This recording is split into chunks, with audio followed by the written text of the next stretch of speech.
Welcome to episode 253 of The Numbers Game. I'm Jace and I'm here with Nick and Marty. Marty, what is happening? Lovely to see your face. Oh, thank you, mate. I'm glad that you appreciate my face. Stock market's up, property market's up. What could go wrong? You know, really, we're on a high. Clients are on a high.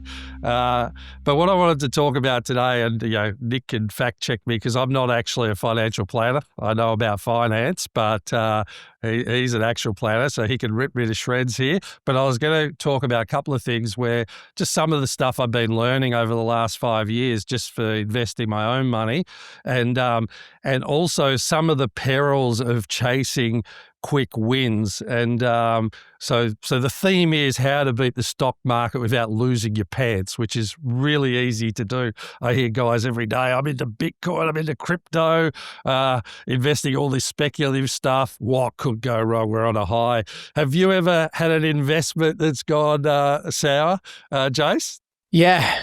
I even to this year where, I'm an accountant as well, so not a financial advisor, a financial planner, and even accountants can make some poor money decisions. But unfortunately, sunk some money into a commercial property down in Geelong, which didn't go to plan. We had some grand plans of hold for a long time, and might have done this, and there might have been an approval to develop even higher, and didn't go to plan. And look, around COVID time, I bought a bunch of, different little stocks in the ASX and just thought, yep, cool. These are all pretty solid companies. And unfortunately, a few of them took a turn for the worse. And, for all the ones that are up, there's a couple that are, and look, the accountant in me has just gone, it's an opportunity to sell them at a capital loss and then be able to use those capital losses against future capital gains when they arise. But definitely had some L's, that's for sure, Marty. Yeah, very good. You sound like a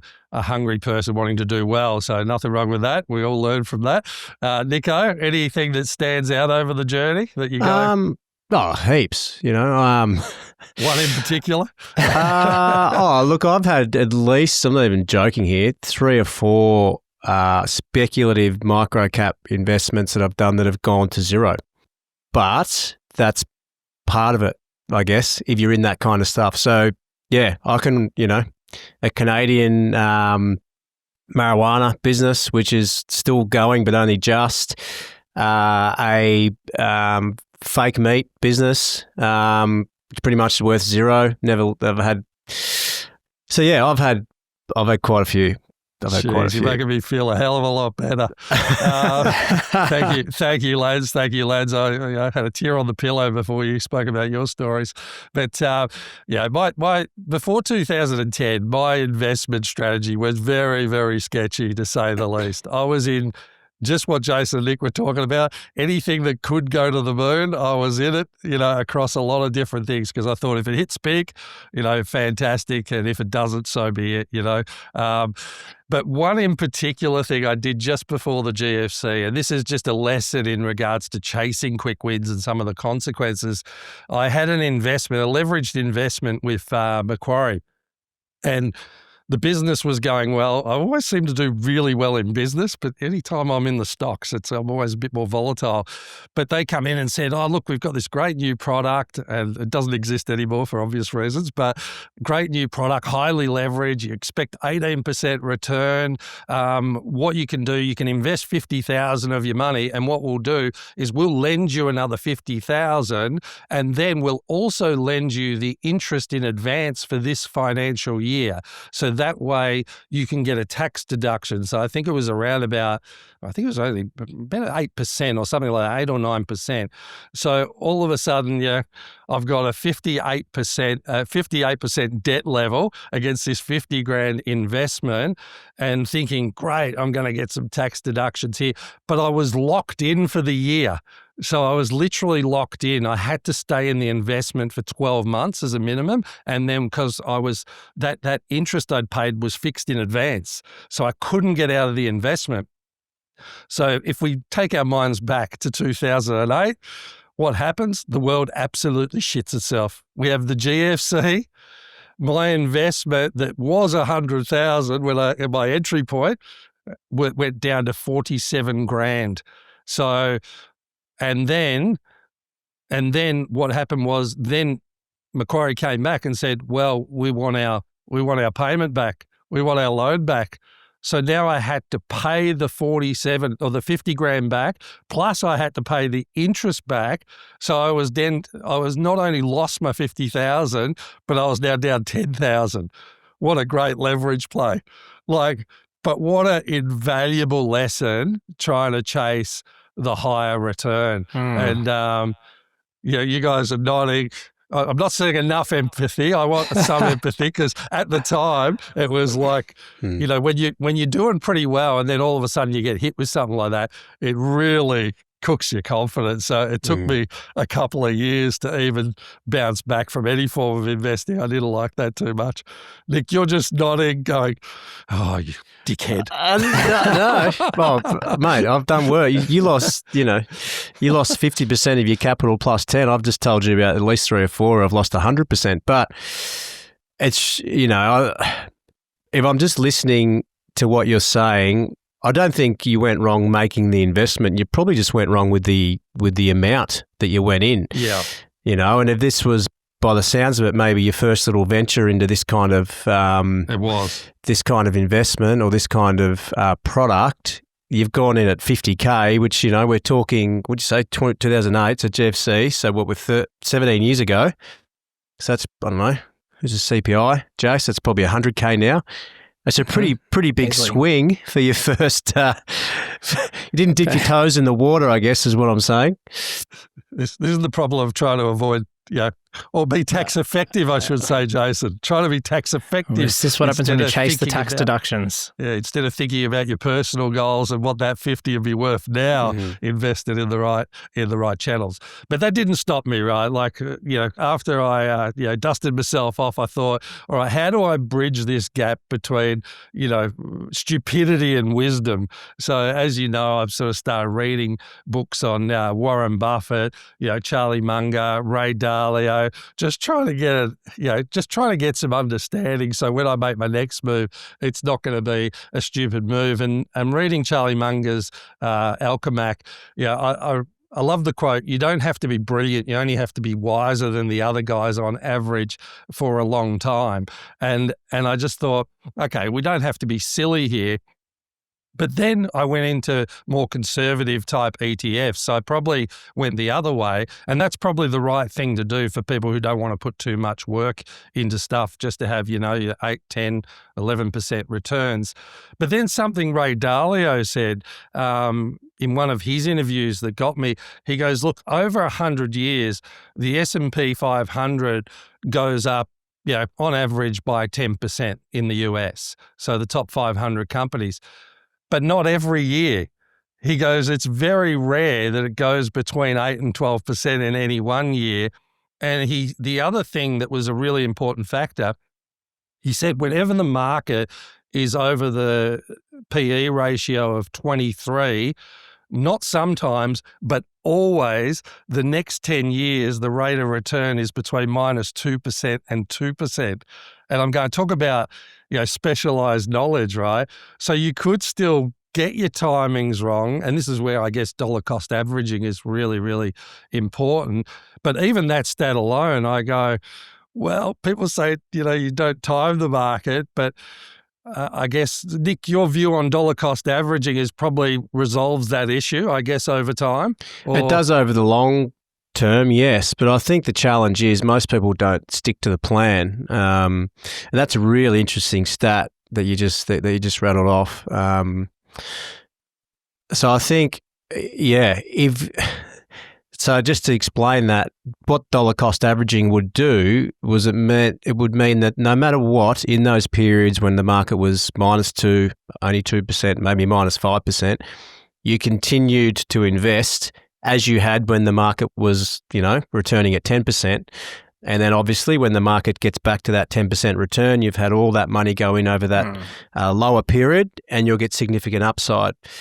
I think the challenge is, as we know, and you might be alluding to this, but when the market is down or does do that, human nature tells us not to go in. And that's why for a lot of people, as easy and as simple as dollar cost averaging sounds, it's really hard to do.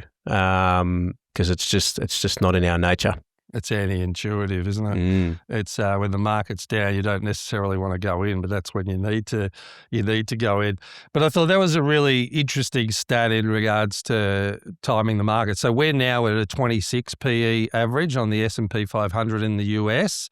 So I'm thinking a little bit more cautiously as opposed to the last 5 years that have been obviously pretty good, but just something to take note on. The other thing that I thought was really good, there was this study from Professor Hendrik, I know I'm going to get this surname wrong, Bessimbinder, and it's the rule of 4%. Over the last 100 years, the study from 1926 to 2016, just 4% of the US stocks were responsible for 100% of the market's upside. So out of 25,000 stocks, 1,000 of those stocks were the real wealth creators. And again, that's why EFTs and managed funds are very viable, because they're generally always investing in those top 1,000 stocks and moving them in and out. And I thought to myself, oh, geez, because I always think it's the same in business and the same in life. Like usually there are extremes, like people go for the high risk strategy and burn their money, like we've done so well in some of our investments, and most people do when they first go into it. And then you can go ultra conservative as well, which is probably the right approach. So you can sleep at night and have a long-term plan and a goal that you're looking to attain. But I'm always interested in the middle ground. Like I go, if the top 1,000 are presenting the wealth, well, what about if we have a look at the top 25 or top 50 stocks, like the real super companies, and what sort of opportunity could that give us, but also protect us a little bit from the downside? Because like they say, the next Microsoft's probably Microsoft. Everyone goes, oh, there's a specky here that could be the next Microsoft in 15 years. But yeah, they're still increasing their cash flows year on year on year. So even when they are a bit more expensive, they're more destined to make more money than some of the speculative plays. Just even the Costco's. And I started to put some numbers together just to get an idea of the last 5 years. So, and I'll give you an example of this.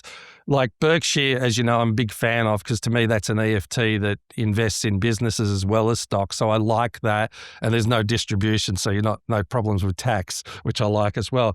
But that's 5 years, 123% over the last 5 years, 24% average return over the last 5 years. Now, the PE ratio of Berkshire 5 years ago was 14.1. And now 5 years later, it's 14.7. So it's still very well valued given, its return. So talk about stability. Its return on capital 5 years ago was 9.9%. And now, so for every dollar they invest, that's what they make on their return. And now it's at 6.8%. So the return on capital is a little bit lower 5 years later, but that's because he's got about 27% of his capital in cash, because he's thinking, the market's coming back and he's getting prepared to buy. So, which is a signal. So I'll give you one other one. This is Google's interesting. So 5-year return on Google Class A share, 151%. That's a 30% average over 5 years. PE ratio was 28 times 5 years ago, but now sitting at 25 times. Interesting, right? So actually better value than it was 5 years ago. Return on capital 5 years ago was 28%. Return on capital now 5 years later is at 40%. So you go well valued, and the amount of cash they're making is actually quite good. And the last one I'll just compare is Costco 5 years ago. That's made 175% return on average over the last 5 years. PE ratio 35 times 5 years ago, now at 54 times. So pretty expensive, right? When we think about that 23 mark that we were talking about before on PEs.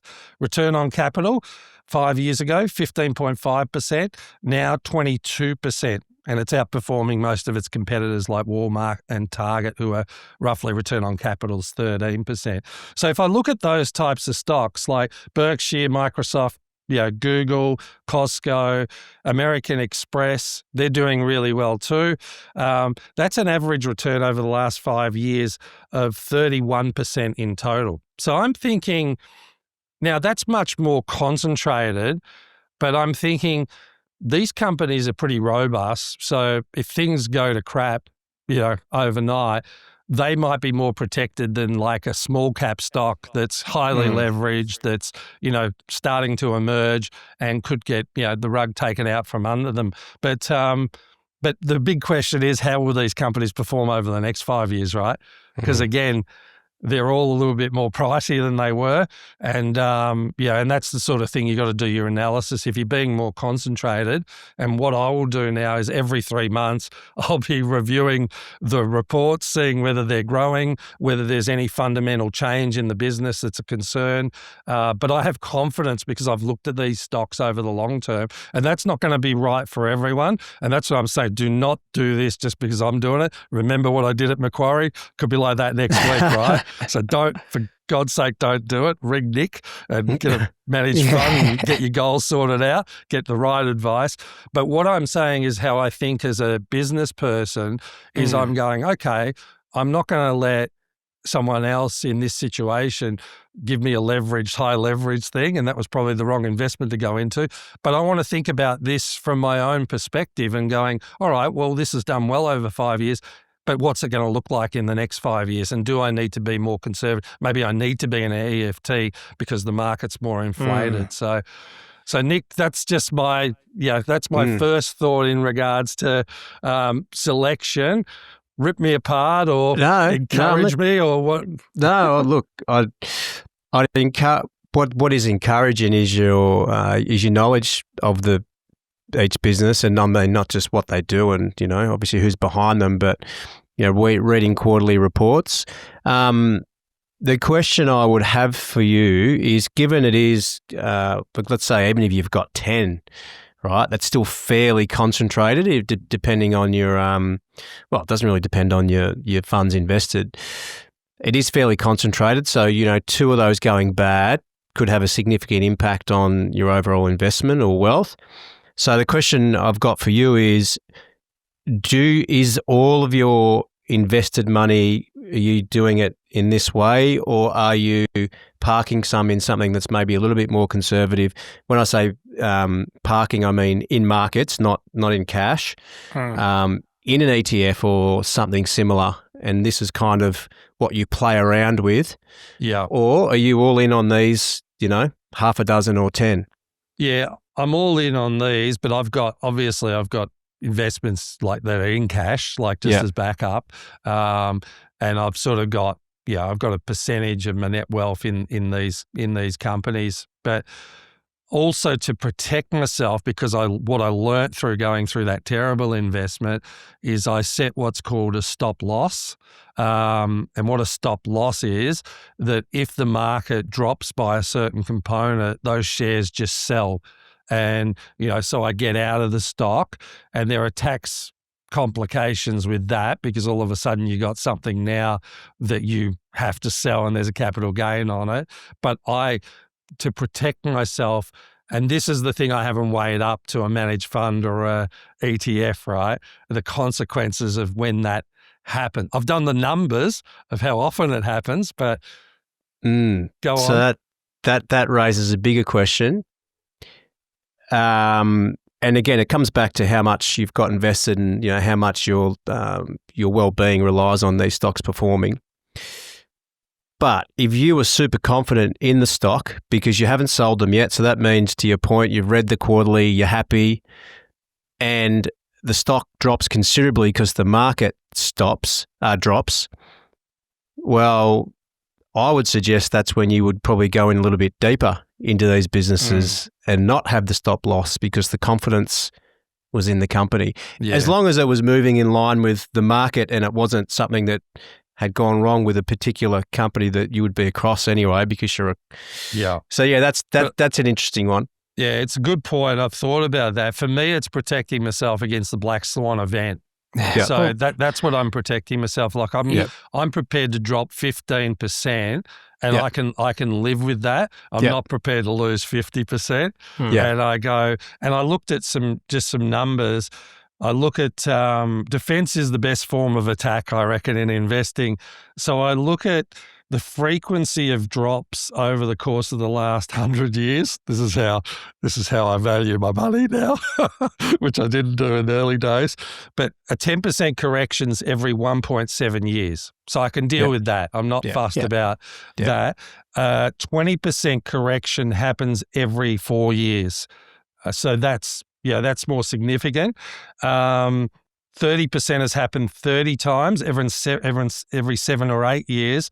40% is very rare, happened 7 times, and 50% has only happened 3 times, only extremely rare in 2008, and that really is the only time it's dropped to that extreme. So to me, I'm willing to wear that 15% as a 1 in 4 year event. More so to protect myself against the 50% black swan twice in 100 years where I've stuffed the timing up totally and get cooked. And then the entry point again, I'm thinking is when to get back in as well. So there are tax implications, but I'd rather have that than lose my back. So Marty, at the start, you said, what could go wrong? And, I want to take on a bit of talk you through a few things here. We got the S&P 500. We're in September 25 at time of recording, just so you're aware of the numbers that I'm using. Year to date, S&P 500 up nearly 11%. You got the ASX 200 up 8%. You've got Bitcoin year to date up nearly 13%. You got gold year to date up 38%. You've got the emerging markets ETF up 21%, and you got property probably up about 6%. So we're riding some ups. All year to date 2025, everything's up. What could go wrong? Yeah, and like I just heard, I think it was 2 days ago, Bill Gates sold about, who knows why, but 500 million shares, like significant amount of shares in Microsoft that he held. So I'm going, doesn't usually do that. So what's going on? So maybe that stop loss is going to creep up to about 5% in the next couple of months. But I'm comfortable with that range for myself. Like I've sort of come to the point where I've said, okay, I can wear the 15% stop loss. That's my comfort point. I'm not prepared to lose, 50%. That would really be, to me, would be stupid in my eyes. So. Nick, from your side, do you have any comments on, the markets being up? Like, we're in a bit of a bull kind of environment. Like, what is everyone's sentiment? Is it just that interest rates are coming down and people kind of excited about the future prospects? Yeah, I think that. And look at the S&P 500, and Marty mentioned it before, but there's a couple of outliers that are not solely responsible, but heavily responsible for those returns. But yeah, things are good. Interest rates coming down, which means businesses generally perform better. But I guess we're kind of in this period at the moment where it's just when. And with the conversations we're having with our financial planning clients, because our reviews have been very seamless of late. You're kind of sitting there showing people, depending on their fund or their risk profile, 10% or just north or south of that return. So we're having conversations say, hey, look, it's been good for a long time. Just prepping you that there will be a pullback probably pretty soon, we're expecting, and stick to the plan. We do expect this is going to happen. So, yeah, I don't know. We're just sitting here waiting for it to come back. And when markets get expensive like this, they're generally just looking for a reason to pull back. So, what are those reasons at the moment? Obviously, the political issues, like everything's on tenterhooks, it seems. So, who knows? That could be something that pulls the market back.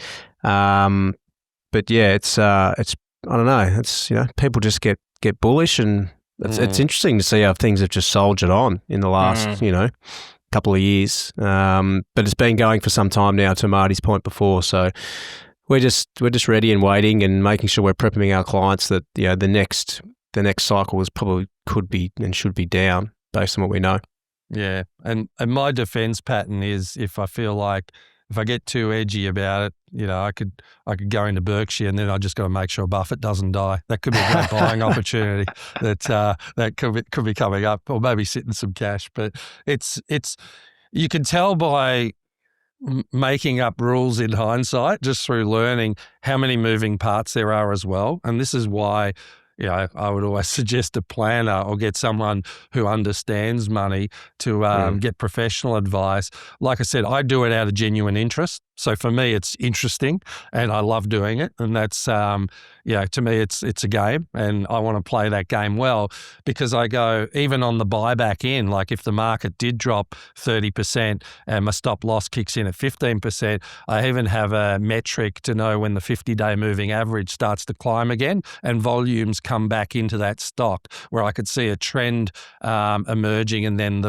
the stock goes back over the 50-day moving average would be my entry point again. So these rules, just out of hindsight and through reading and learning. But I would suggest, if you have a genuine interest, to go and learn for yourself. Get professional advice so you've got stability and you can sleep at night, and set your goals and match those goals to your strategy. But if you just have genuine interest and, you got 10 grand that you're willing to, have a look at and you want to have some fun with, but get some rules for yourself and stick to those rules. And that sort of gets you out of the emotion, because straight away when the market goes down, you get emotive, you just want to drop everything and sell. And that's probably the wrong time, to do it, unless there's an extreme situation. And to me, it's trying to find that middle ground. It's like, to me, it's not being over diversified in stocks, because I feel like sometimes your returns are diminished by being, and I understand why the fund managers need to do it, because they've got a lot of money and a lot of people's money on the line. So it makes total sense. And I don't want to be speculative either, where I'm just having a crack at, something that might go up 100% in order to burn it too. So for me, if I can get to that range of even 20, 25%, that's huge. And I'm willing to put in the work to try and attain that. And you look at that, 100 grand over is $1 million, 25 over 10 years at 25% return. So it's a significant investment. It goes back to Nick's podcast talking about stocks in the previous podcast. Even if you have more longevity around it at 10%, you're going to get to those returns in time as well. I'm not trying to accelerate it into 2 years. I'm happy with 10 and mitigating some risk. 25,000 at 25% return over 15 years is $1 million. So if you've got your goal and you're willing to work in your parameters within that, and then setting some rules up and you're looking to execute on it, and you're putting the time into it. This is the other thing. You've got to put the time in it to educate yourself. It's It's fascinating to me. At the moment, it's working. I'm a little bit edgy at the moment because I think there will be a pullback, like Nick said, but it's fun. Just don't lose your shirt or your pants. No, that's it. Well, Marty, look, I think, the takeaway for me there is definitely education. I think that's, the reason most people are here listening at the moment that have tuned into this episode. It's education. People are keen to learn. They want to know things. And then beyond that, I think, one of the key things is seeking out an advisor. We've talked about it on so many of the Numbers Game episodes that a financial advisor isn't out of reach. It is affordable. You can pay for it in certain ways, like super here in Australia. So if you are new to this show is always brought to you by Innovate and Future Advisory, but Innovate are the people who can help you out with this kind of investment stuff with financial advisors. Great team at Innovate, inovayt.com.au. Book yourself a discovery call. Go and see the team there. Marty, absolutely love the way you educate Nick and I and keep us up and about. It's been great to have. I've written down all those stocks. I'm going straight into them tomorrow. I've got a list. I still got a specky, but I'm not sharing that because that's only 1%. Hey. If you want to know Marty's specky stock, you send him a message on LinkedIn. He's very active there. Go and see him. But until next time, remember, when you should buy, you won't want to. Game over. This podcast is for educational and informational purposes only. The conversations are of a general nature and do not qualify as financial or tax advice. We recommend before you make any financial decisions, you consult a licensed professional. Individuals on the podcast may hold positions in the companies discussed.